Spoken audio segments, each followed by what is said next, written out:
Hey guys, Hal Humphreys here with Appraiser eLearning. I've got Martin Wagar on the line with me today. Marty and I go way back. I think he's one of the best instructors out there for real estate appraisers. Marty, we've got an upcoming class on supporting land value. Now, I have seen several state cases where support for land value ends up being an issue for appraisers. I even saw one time, Marty, where the appraiser had put in their report, um, they concluded the land value at $30,000 or whatever it was.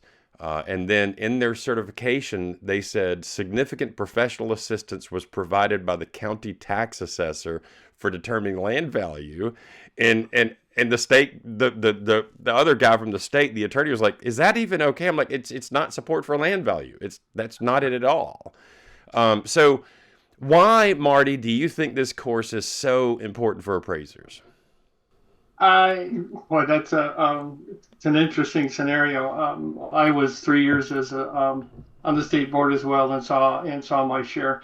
And it's important to remember, first of all, that USPAP does not require that you prove anything. It says, where'd you get it? Just tell me, just make some rationale as to how you got it. We talk about situations where you're in a fully developed subdivision and you can't, there hasn't been a land sale in 3 years. You're not expected to come up with land sales, but you are expected to support what you put the land value in at. And the allocation and extraction are the two methods that we talk about. Allocation is comes up more with a it's after a percentage. What does the land value represent with relation to sale price? And there are tools out there that are used. Extraction is a perfect tool that we talk about to be used in a builder subdivision where they don't sell the lots. The lots are inventory, and you might have 18 sales, but you don't have any land sales. And the extraction method helps you with a new home to take the improvements off of it, leaving you with a land value. They're easy tools, and the technology we have today makes them even easier with the different processes and applications that are out there, and that's what we talk about.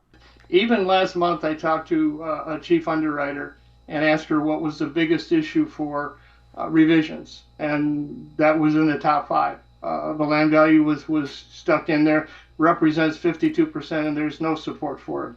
And at the end of the day, like you said, USPAP doesn't require proof, but it does ask for support and rationale. And the accepted methodologies for determining what the land value may be, sales comparison approach is a great way to determine land value. But if it's not available, extraction or allocation are perfectly good methods for doing that. I remember one time I had a property down in Franklin, Tennessee, and we ended up doing a survey of developers down there, asking them, what do you allocate to the land value portion when you're looking at a subdivision? And we came out with a market survey that had a very clear indication of plus or minus 20 to 25% of the total was the land value for down there. That's an accepted methodology. I guess what I'm saying is there are more than one way to skin a cat. And in this Mhm. class, you go through several of those ways.